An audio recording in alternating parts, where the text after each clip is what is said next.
Like many other countries, Australia have considerably favored attribution for the solution of investment purpose.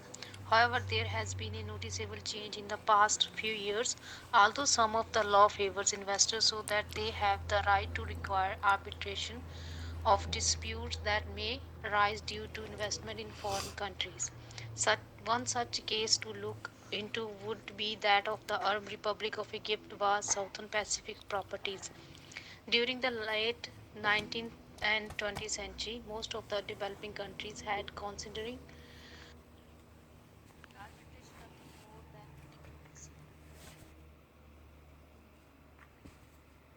diplomacy. Investor countries at this time controlled the arbiter process in such a way that it would be just used as a tool for exacting business from host countries. Later importing countries realized that it was fair to arbitrate investment disputes, as developing countries also found that the greater the risk and the higher the cost of investment was, thus this became a fair process. The process of this report is to summarize the case study and to take into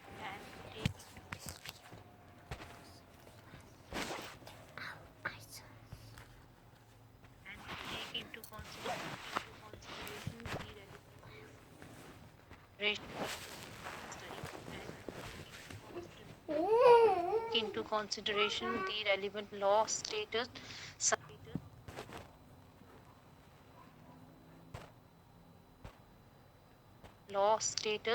such as that of arbitration. First, in this case, we have to identify that the issues had been. Secondly, we will then look into the legal principles that can be used to address the problems. Facts of the case.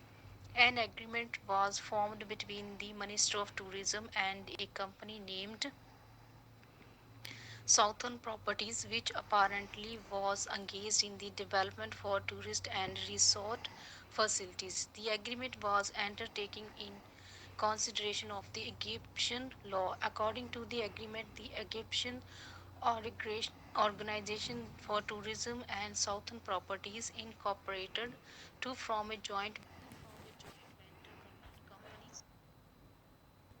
company so that they can develop tourist complexes in Egypt. The project needed to be developed according to the master plans. It was supposed to be prepared by Southern Properties and should have been approved by Egyptian General Organization for Tourism. The Egyptian organization started obtaining all necessary local approval to begin the project in accordance with the master plan. Meanwhile, Southern Properties also agreed to obtain the required necessary financing for the project, including design, construction management and marketing of the project.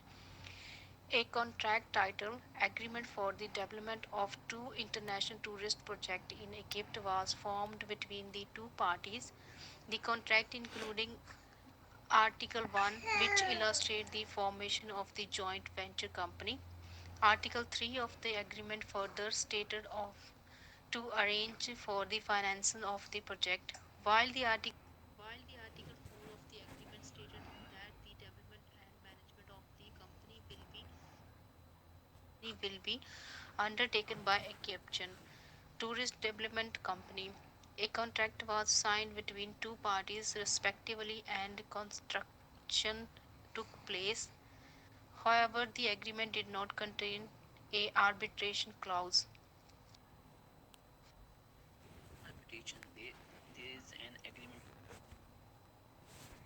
Is an agreement where the parties decide that they will submit an arbitration if there is any exacting or future disputes.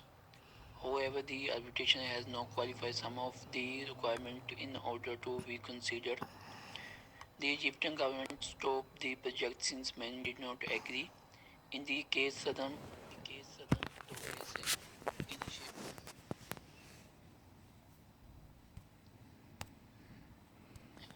initiated ICC arbitration due to the fact that there was no settlement.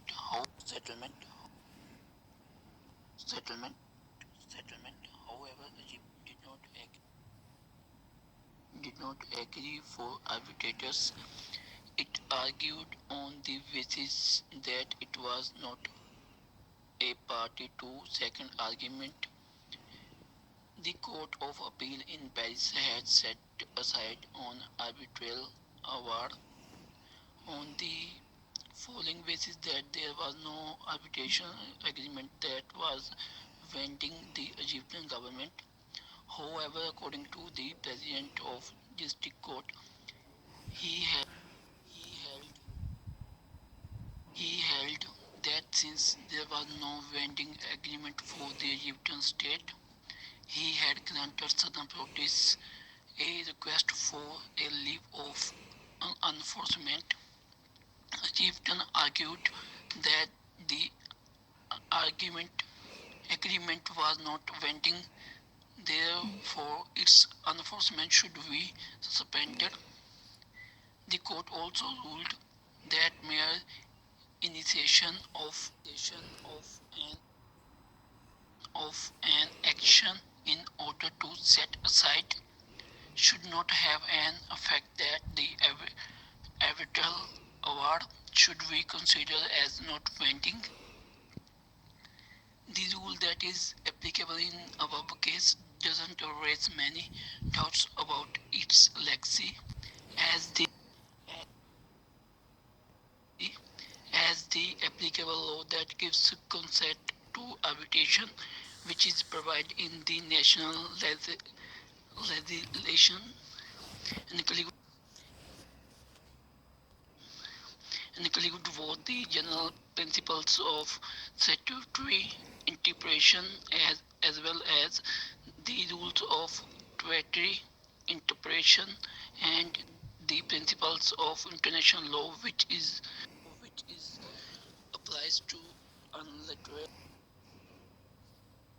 unilateral declarations.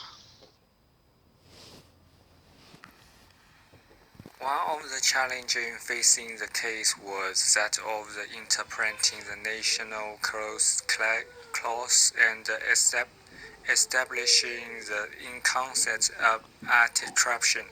Although there can be the provision that may state of the foreign investor can require the dispute put be settled by method that can include the ICSID. However, they also require careful analysis.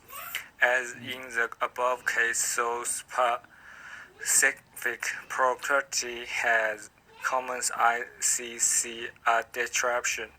They have future option award in the damage. That was awarded by the court on the ground that MT was not party to the investment agreement. In 1984, South Pacific Property had asked the relief under the Anti-Traption Law number 43 and Article 8. With the state with the settlement of the dispute should be in accordance with the agreement of the party.